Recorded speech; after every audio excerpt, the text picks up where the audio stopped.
This week's video is going to be slightly different than my normal format. So I wanted to actually share with you guys a story, something that I've been wanting to share, but it's a little tough for me to share, and I think that you guys can benefit from it. So I'm willing to put myself out there to share this with you.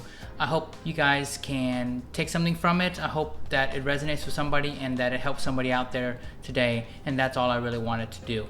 So I struggled with inferiority complex most of my life. And I think I still suffer it to a certain degree today, these days. And when I grew up as a refugee coming from Vietnam, and I came over here when I was 3 years old, and we were really poor, and my parents worked 16 hours a day every day of the week, and so we ended up really only seeing our parents on Sundays when they would be able to come home and have a half day off.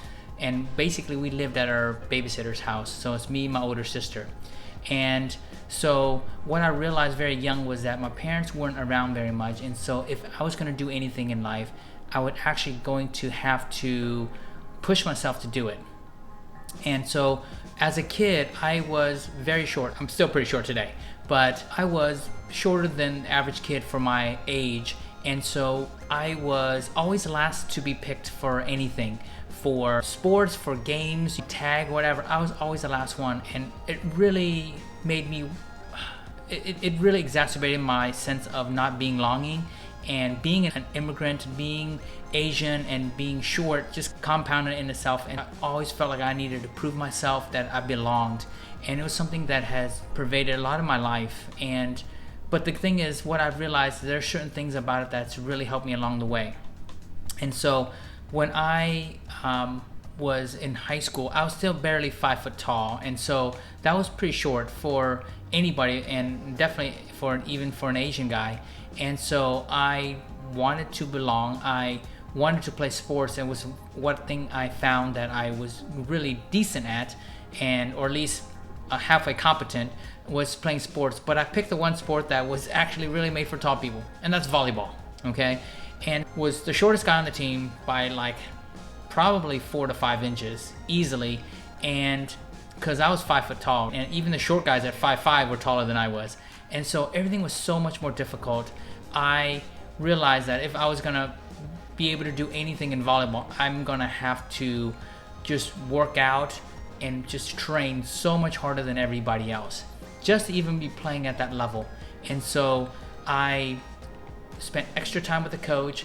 I did extra drills on the weekends. After school, I was playing volleyball all the time just to get so many touches on the ball, because I fell in love with it. I was addicted.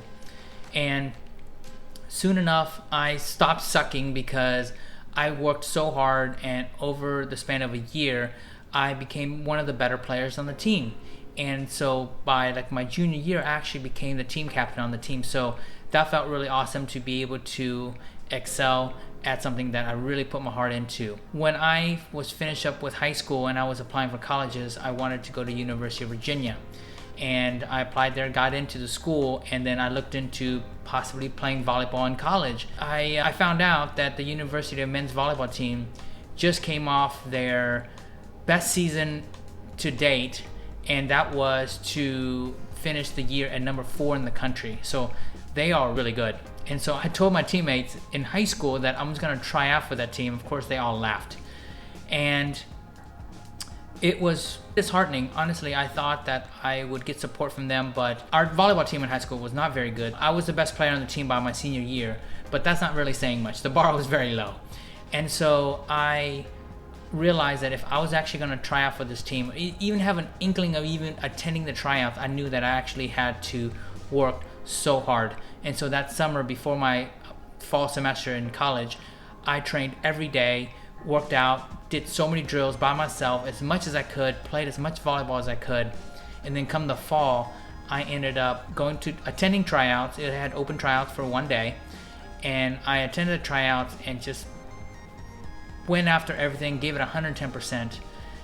And to the shock of all the other participants and my teammates from high school, I actually made the team. And every day was a day I had to prove myself. I was playing against guys that were taller, stronger, more athletic, and a lot of them were way more gifted than I was in volleyball.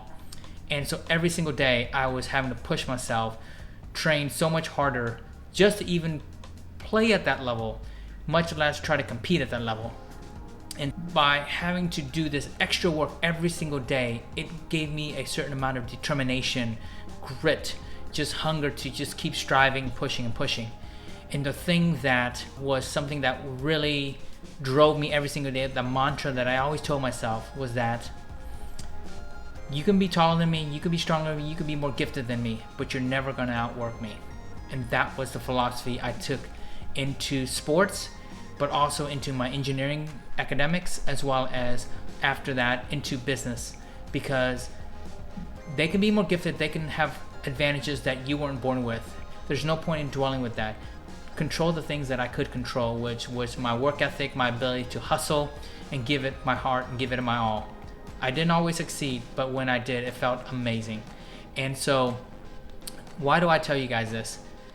Well, because guys, you can sit there with excuses and blame your situation, blame whatever it is you want to blame, but go after it, do whatever you can. All the struggles that you have in your life are going to be the things that truly make you stronger, the things that are going to be the one that you're going to look back on and thank yourself for the lessons that those things taught you. Because having to struggle for something, having to really work at it, having to put your heart and soul into something and really achieving it feels 10 times better than getting it very easily.